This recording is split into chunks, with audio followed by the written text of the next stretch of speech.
If you're shopping for an iPad Note app, stop. You might be about to drop $20 on something you'll use once. I've tested every major free option this year, and here's the truth. They're really good now. So good that I'm unsure why anyone pays for a dedicated app unless they have a specific need. In this video, I'm walking through the top 5 free apps, showing what each does best, and helping you pick the right one for how your brain actually works. Before we dive in, let's define what matters. 1. Can you get your notes in and out? If the app traps your data or vanishes, that's a deal breaker. 2. Does it sync across devices? Your notes need to reach your phone and laptop. 3. Does it stay out of your way? Good notes feel invisible. 4. Search and organization. You need to find that thing you wrote 6 months ago. 5. It costs $0. If it's free but missing these core features, it's not actually free. Apple Notes is the dark horse. It's built in, syncs instantly to your iPhone and Mac, and does what 90% of people need. You can organize into folders, search instantly, add images and files, even handwrite and search your drawings. It's embarrassingly good and free. People skip it because they think it's too simple. It's not simple. It's just not complicated. And that's different. If you're in the Apple ecosystem and want something that works instantly with zero setup, Apple Notes is your answer unless you have a specific reason to switch. Notion has this reputation of being complex, and it is, but complex optionally. The free tier gives you unlimited notes, databases, templates, and wiki-like power without paying a cent. You can make it simple or detailed. It's like a filing system that scales with your thinking. Downsides.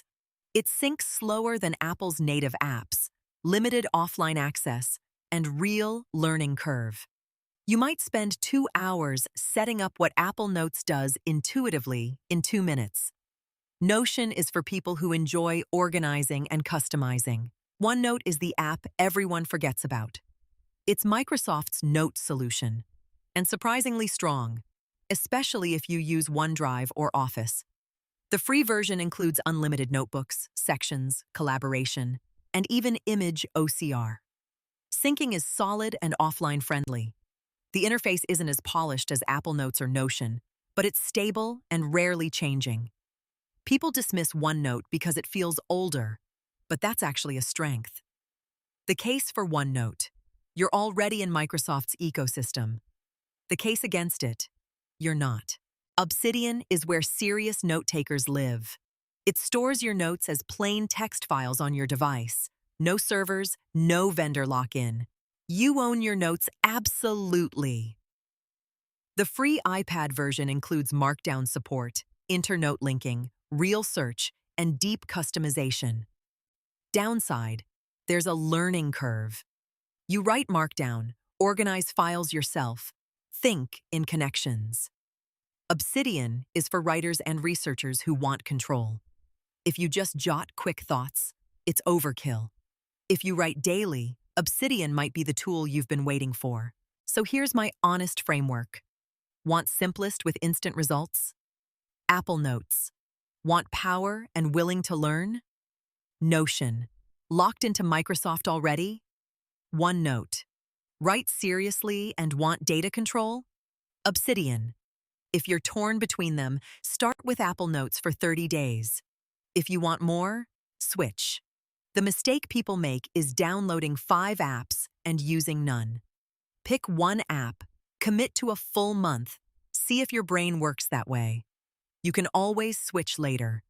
The tool doesn't matter as much as actually using it. The full comparison guide with templates for each app is linked in the description. Test drive whichever one calls to you for a full month before deciding. But first, I want to know, what note-taking feature can't you live without? Comment below and we will build it.